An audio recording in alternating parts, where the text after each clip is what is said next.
Good morning. Now see the Kirchhoff's second law. That is the loop law.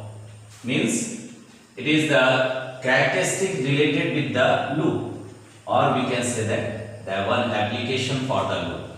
In the earlier is first law that explained about the junction, and on that junction the net current is the zero. Here also we will see the complete energy at the one single loop, and everywhere the energy difference is constant, and that is zero. So it is also known as potential law, voltage law, or energy law. That is the loop law. Second law is the loop law. Loop law, or that is voltage law. Voltage law. Voltage law, or it may be the energy law. Voltage law भी बोल सकते हैं और इसको energy law. That means for a complete loop, if we consider the energy at the every space is the constant, and that is the voltage at every place is the constant, that potential difference is zero. That means it is the algebraic sum of the product of all the current and the resistance is equal to the algebraic sum of all the EMF at that loop is the second law. So that is the statement. Statement is what? The algebraic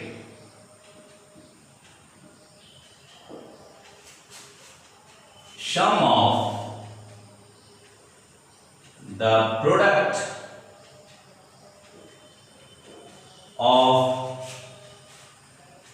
of all the currents and the resistance of any closed resistances कर दो of any closed part, और closed part को हम क्या कहते हैं? Loop of an electric circuit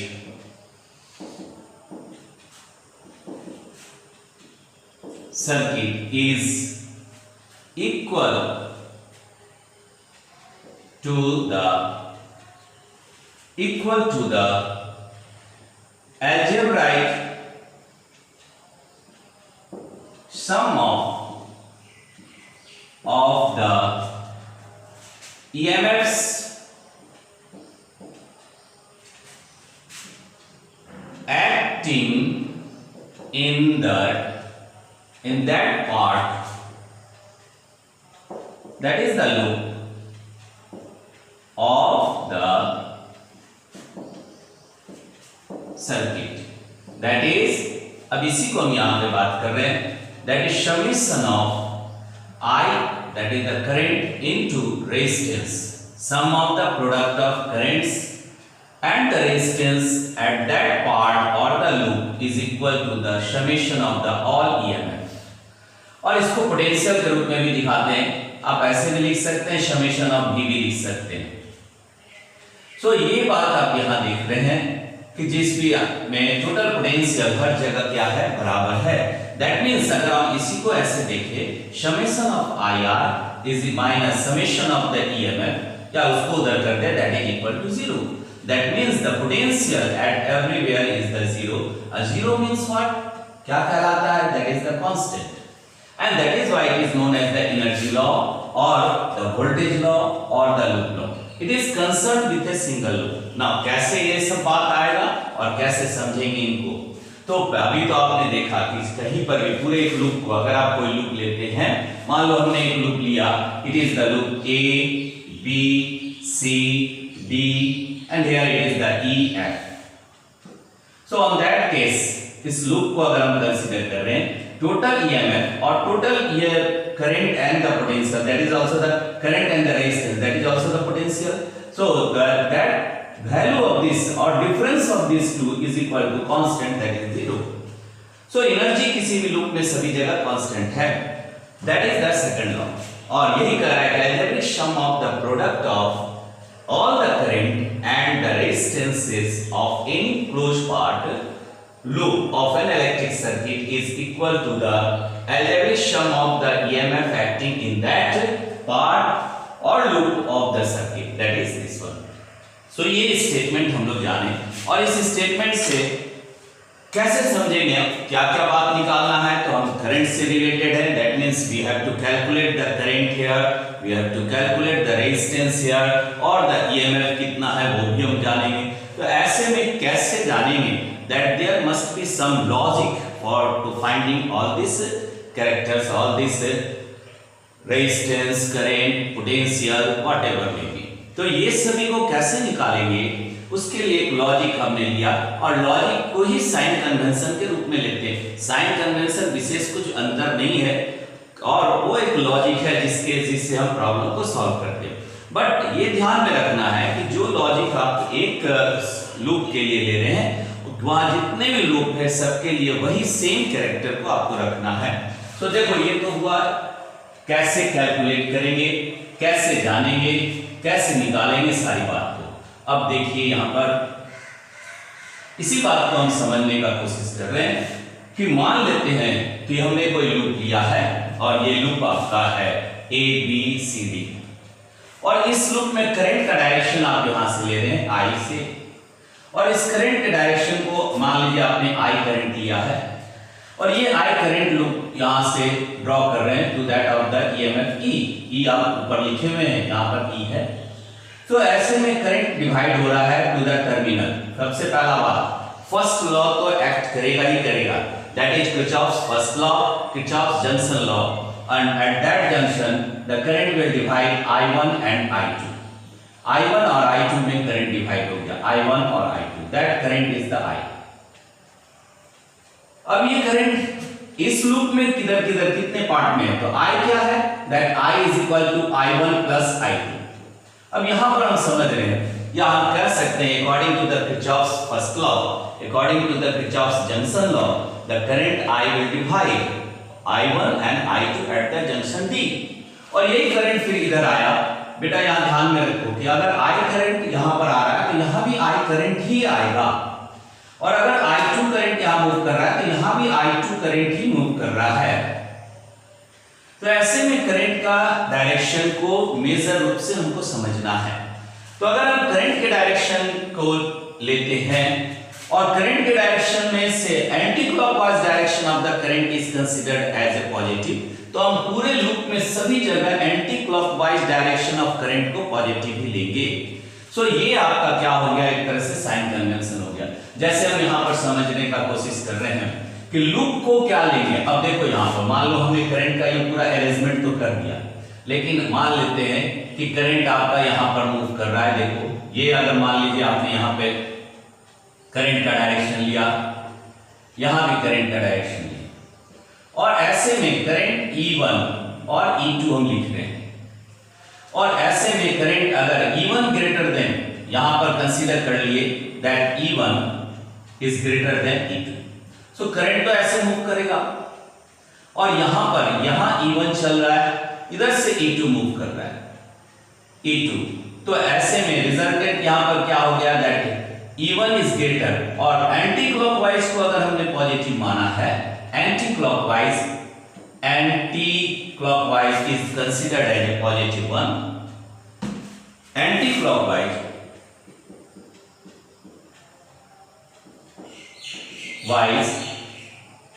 is positive लेते हैं एंटी क्लॉकवाइज को।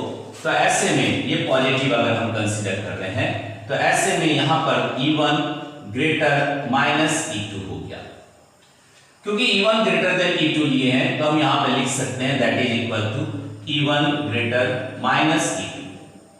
एंटी क्लॉकवाइज को पॉजिटिव लिया। अब देखो यहां E2 जो है वो क्लॉकवाइज में है तो ये निगेटिव हो गया और ये E1 एंटी क्लॉकवाइज में है तो ये पॉजिटिव हो गया, और क्योंकि E1 ऑलरेडी ग्रेटर है तो आप यहां पर पॉजिटिव लेकर के E1 माइनस E2 दिखा रहे हैं। अब अगर बीच में मान लो कोई रेजिस्टेंस है तो that resistance is here, that is the R resistance R1, और इधर भी मान लेते हैं कोई रेजिस्टेंस आपने लिया है, यहां पर R2 है और यहां पर भी मान लो कोई रेजिस्टेंस है R3। तो अब यहां पर भी हम देखेंगे क्योंकि करंट जब इधर मूव कर रहा है तो यहां पर जितना करंट आप ड्रॉ कर रहे हैं, मान लीजिए I1 करंट आप यहां से ड्रॉ कर रहे हैं, लेकिन यहां आने पर I1 और माइनस I2 हो गया, यहां पर हो गया, मतलब इसके लिए कितना हो गया I1 माइनस I2, लेकिन यहां पर फिर क्या आया I1 आया, मतलब इस सर्किट में कितना है I1 है, ठीक है। तो I1, अब यहां I1 लिए ये I2 हो गया, तो I1 माइनस I2 करंट इधर मूव कर रहा है और इस सर्किट के लिए फिर I1 कर रहा है। तो अगर हम इसी को पूरा अरेंजमेंट को देखें और एंटी क्लॉकवाइज को पॉजिटिव माने तो हम यहां पर पहले तो टोटल ईएमएफ आपने निकाल लिया, that is E1 minus E2। अब एक और बात यहां समझते हैं कि देखो यहां अगर ये पोटेंशियल आप ले रहे हैं और पॉजिटिव निगेटिव, तो करंट इधर पॉजिटिव से मूव कर रहा है और करंट का डायरेक्शन यहां पर I और E जो आपने लिया, दैट अगर करंट के डायरेक्शन पे एंटी क्लॉकवाइज ले रहे हैं, एंटी क्लॉकवाइज, तो एंटी क्लॉकवाइज ले रहे हैं और उसको पॉजिटिव मान रहे हैं, एंटी क्लॉकवाइज को हमने क्या माना पॉजिटिव कैरेक्टर, तो ऐसे में अब यहां पर E पोटेंशियल जो आप ले रहे हैं वो पॉजिटिव हो गया। लेकिन वही बात अगर हम यहां पे बात कर रहे हैं कि पोटेंशियल अगर मूव कर रहा है यहां पर और करंट आप देख रहे हैं कि इधर करंट का डायरेक्शन इधर है, लेकिन हमने एंटी क्लॉकवाइज लिया है क्या पॉजिटिव को, तो ऐसे में E आपका निगेटिव हो जाएगा। तो हमारे कैलकुलेशन में E क्या होगा निगेटिव होगा, क्योंकि यहां पर एंटी क्लॉकवाइज को पॉजिटिव ले रहा है, करंट क्या है अपोजिट डायरेक्शन में मूव कर रहा है। तो ये अरेंजमेंट को देख करके हम लूप को लेते हैं। अब देखो यहां पर इसका हमने साइन कन्वेंशन बोलो या लॉजिक बोलो, सो लॉजिक क्या कह रहा है, पहला वाला तो क्या कहे, the direction of current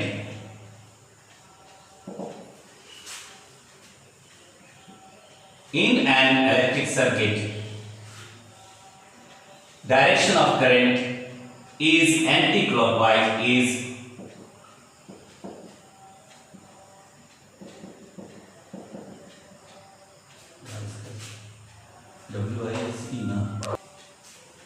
anti-clockwise. The direction of current is anti-clockwise. Current in anti-clockwise direction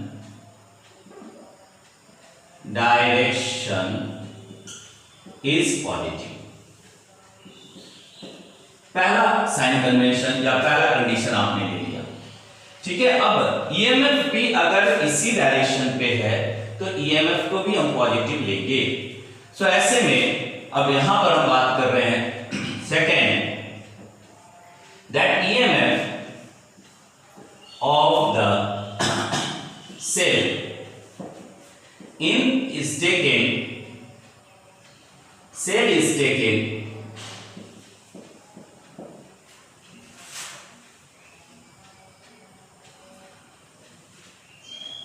in an anti-clockwise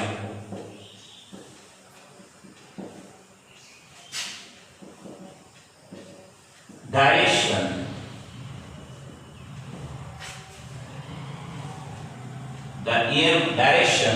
The EMF of the cell is taken in an anti-clockwise direction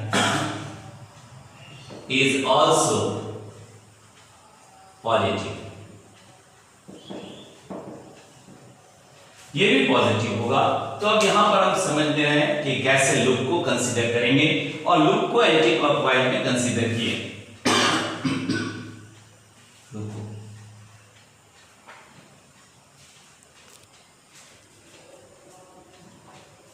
ना देखो यहां पे दो सर्किट हम लोग लिए हैं और इस दो सर्किट से समझेंगे कि कैसे आप एंटी क्लॉकवाइज को पॉजिटिव माने और उसके द्वारा कैसे हम लूप में रिलेशन को कंसीडर करते हैं।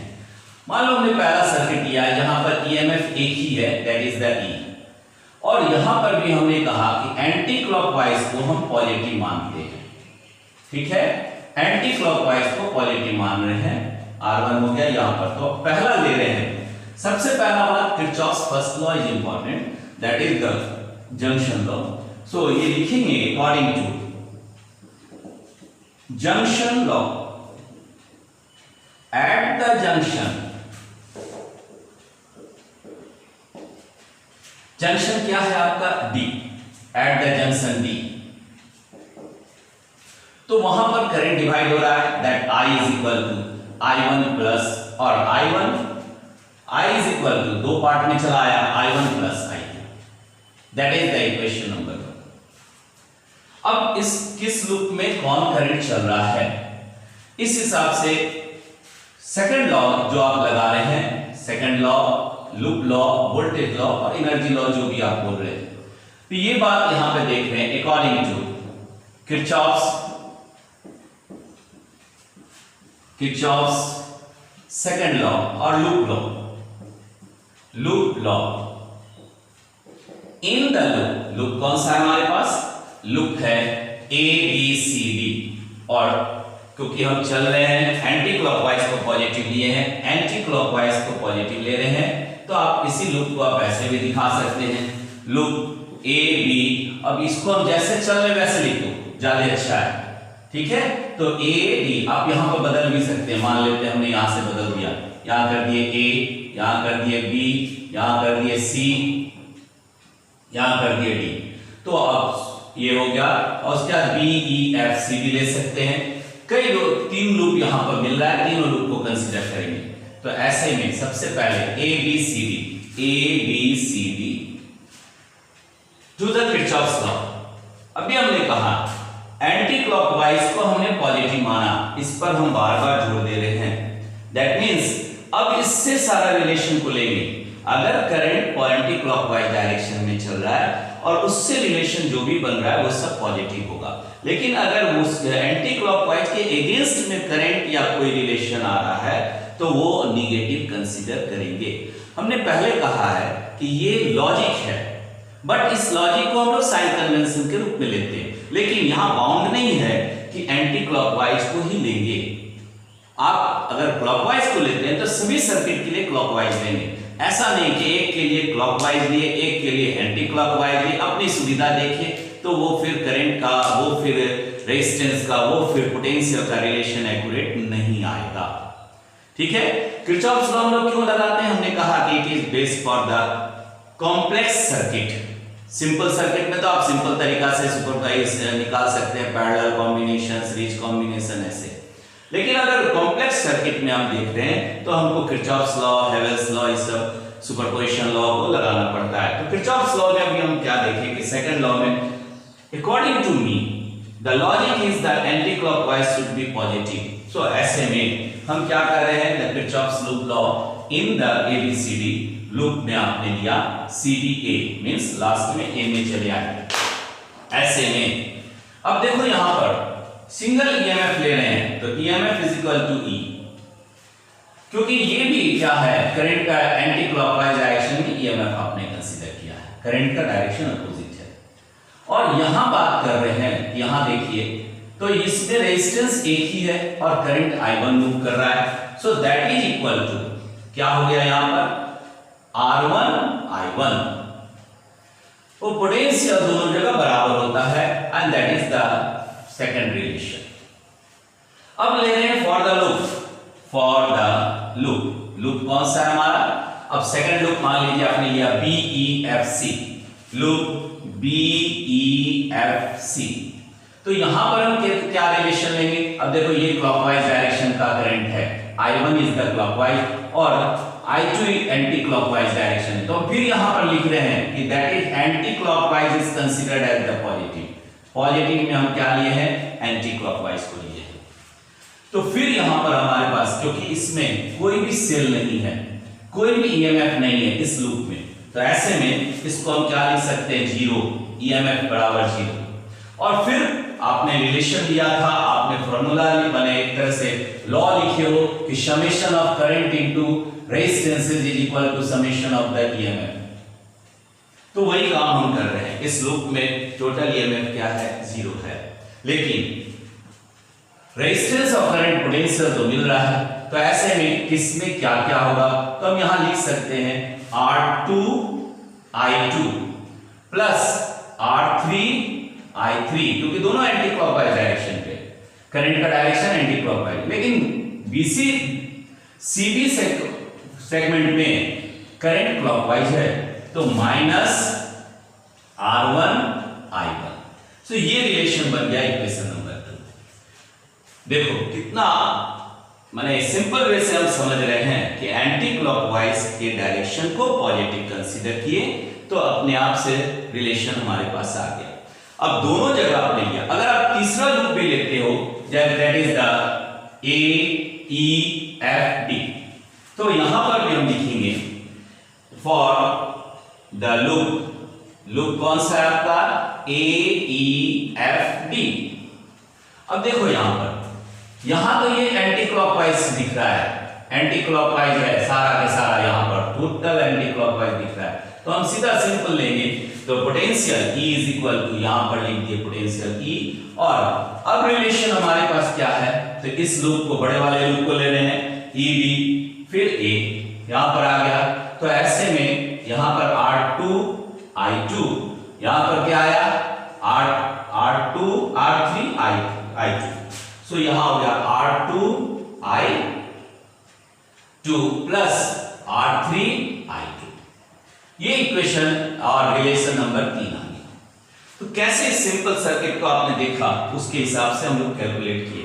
अब एक और लूप, एक और समझने के लिए यहां एक और सर्किट हमने बनाया है, जिसमें अब EMF 2 ले लिए, और दोनों का डायरेक्शन देखो, यहां पर एक का करंट इधर से निकल रहा है, पहले इसको समझ गए सब लोग, अब यहां पर इसको हम हटा करके सेकंड वाले को समझ रहे हैं, फिर और उसके हिसाब से फिर करंट का रिलेशन लेंगे, और साथ में calculation numericals in the next lecture में हम लोग देखेंगे।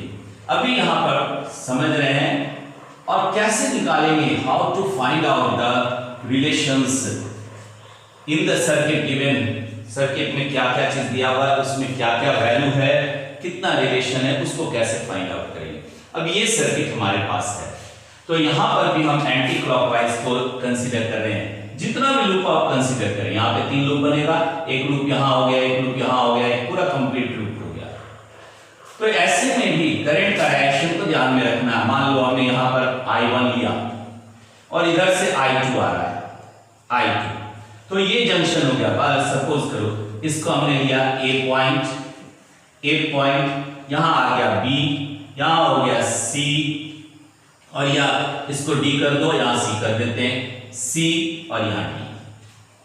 अब देखो यहां पे I1 करंट यहां से आ रहा है, I2 यहां से आ रहा है, according to the Kirchhoff's first law, तो करंट अब यहां क्या जाएगा, क्या मूव करेगा, तो I1 प्लस I2, I भी लिख सकते हो और कुछ और भी देख सकते, हम I ले रहे हैं क्योंकि वेरिएबल्स ज्यादा नहीं लेना है, वेरिएबल्स कितना हो गया, 1 2 तीसरा भी आ गया, तो कैलकुलेशन में हमको सुविधाजनक हो। अब ये I क्या है, तो I को आपने देखा, I is equal to I1 plus I2। Now इसी बात को हम ले रहे हैं according to junction law, according to junction law, junction law क्या बता रहा है, तो करंट आपका I1 इधर से आ रहा है और I2 भी है, junction law at the junction, eight the junction, और जंक्शन आपका क्या है, B है, एट द जंक्शन B। तो B जंक्शन पे अगर हम बात करते हैं, ठीक है, B जंक्शन पे अगर हम बात करते हैं तो यहां पर क्या हो गया आपका, दैट इज ये जंक्शन को अब यहां से देखो, तो I is equal to I1 plus I2, and this is the equation number 1। अब इसी बात को फिर आगे बढ़ रहे हैं और लूप कंसीडर कर रहे हैं, और हमने कहा कोई भी लूप लेंगे एंटी क्लॉकवाइज को पॉजिटिव लेंगे, और यहां पर पहला लूप ये रहा, दूसरा लूप ये रहा, और पूरे को अगर कंसीडर करते हैं तो तीसरा लूप ये रहा लूप। तो यहां पर भी हम देख रहे हैं दो EMF है, E1 यहां दिख रहा है और E2 यहां दिख रहा है, दिस इज द अरेंजमेंट। तो ऐसे में अब यहां पर क्या ले रहे हैं, अकॉर्डिंग टू क्या है आपके पास, ये रिलेशन को अगर हम कंसीडर कर रहे हैं, समझ रहे हैं, तो according to loop law in the loop कौन सा है आपके पास? लूप आपने लिया ए बी सी ए, तो ए बी सी ए।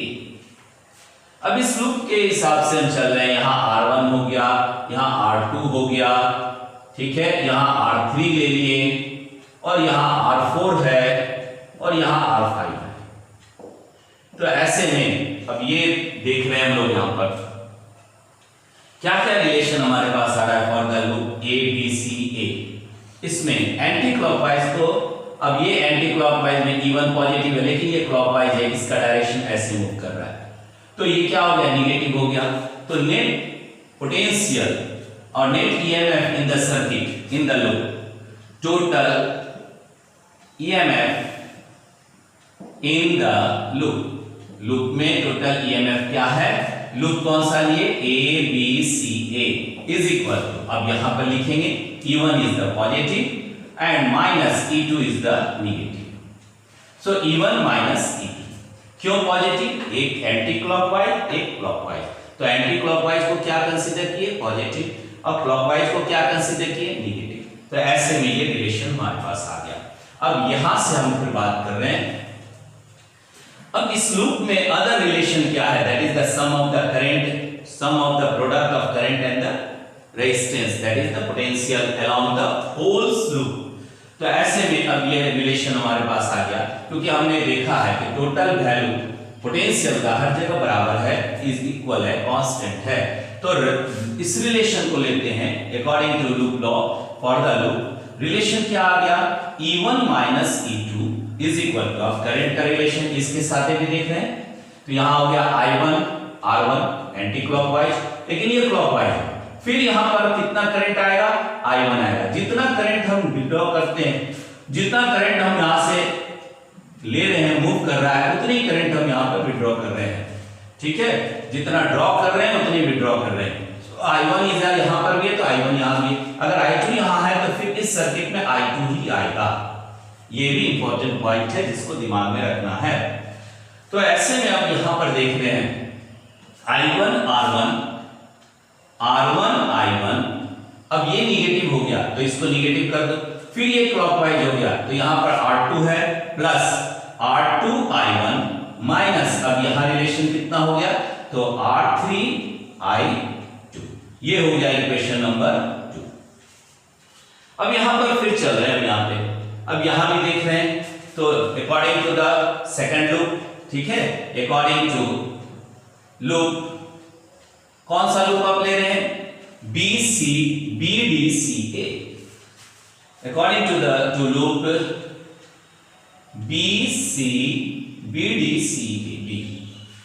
BDCB, और ये सेकंड लूप यहां लिखा हुआ है। अब यहां पर ये एंटी क्लॉकवाइज है, ठीक है, इधर से मूव कर रहा, टोटल एंटी क्लॉकवाइज है, तो यहां E2 को पॉजिटिव लेंगे तो क्या आ गया? That is the loop B this,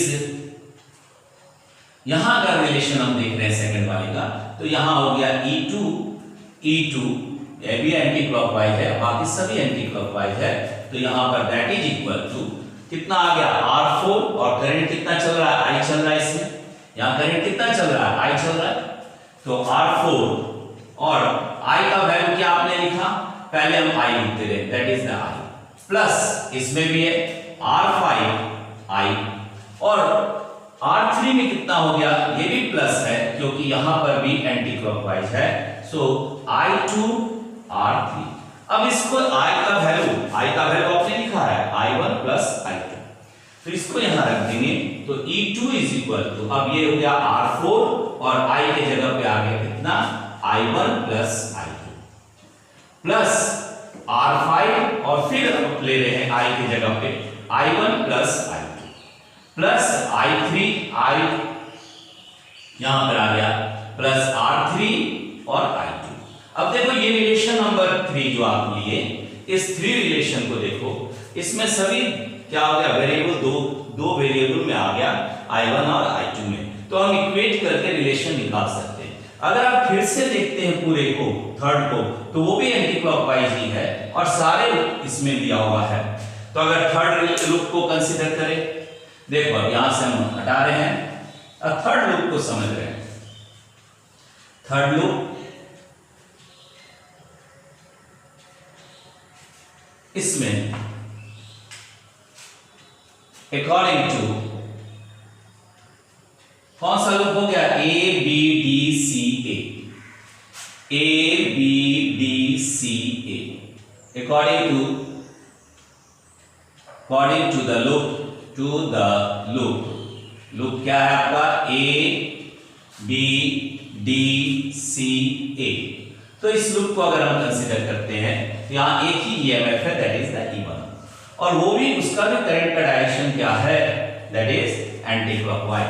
तो यहां लिखेंगे E1 इज इक्वल टू, अब देखो यहां पर क्या हो गया, यहां हो गया R1 I1, फिर यहां ले रहे हैं R4 I, फिर ले रहे हैं R5 I, प्लस में सब पॉजिटिव है क्योंकि सब एंटी क्लॉकवाइज है, फिर यहां लेंगे R2 I1। तो ऐसे आप लिख सकते हैं R1 I1 plus R2 I1 plus यहां पर कितना हो गया R4 I प्लस फिर R5 I। अब इसमें I के जगह पे, क्योंकि हम लोग लिखे हुए हैं कि I के जगह पे क्या है I1 प्लस I2, तो वहां बैठा दोगे तो E1 का वैल्यू हो गया R1 I1 plus R2 I1 plus कितना हो गया R4 I की जगह हो गया I1 plus I2 plus R5, और यहां पर भी हो गया I1 प्लस I2, और इसको फिर रीअरेंज करेंगे, जितना I1 है एक साथ कर देंगे, I2 को अलग कर देंगे, तो दो कंपोनेंट दो वेरिएबल में आ गया। और इस तरह करके आप रिलेशन को फाइंड आउट करते हैं और इक्वेट करेंगे, फिर फाइंड आउट करेंगे। तो हम यहाँ पर किरचॉफ्स के द्वारा करंट निकालना, रेजिस्टेंस देखना, पोटेंशियल देखना, क्योंकि करंट पढ़ रहे इसलिए यहाँ पर इतनी सी सारी बात है सर्किट में, उसको निकालते हैं, वैल्यू को फाइंड आउट करते हैं फॉर द कॉम्प्लेक्स सर्किट। और अब इसके द्वारा जितना भी प्रॉब्लम्स है वो हम लोग नेक्स्ट क्लास में करेंगे, नेक्स्ट लेक्चर में। So all about this, thank you.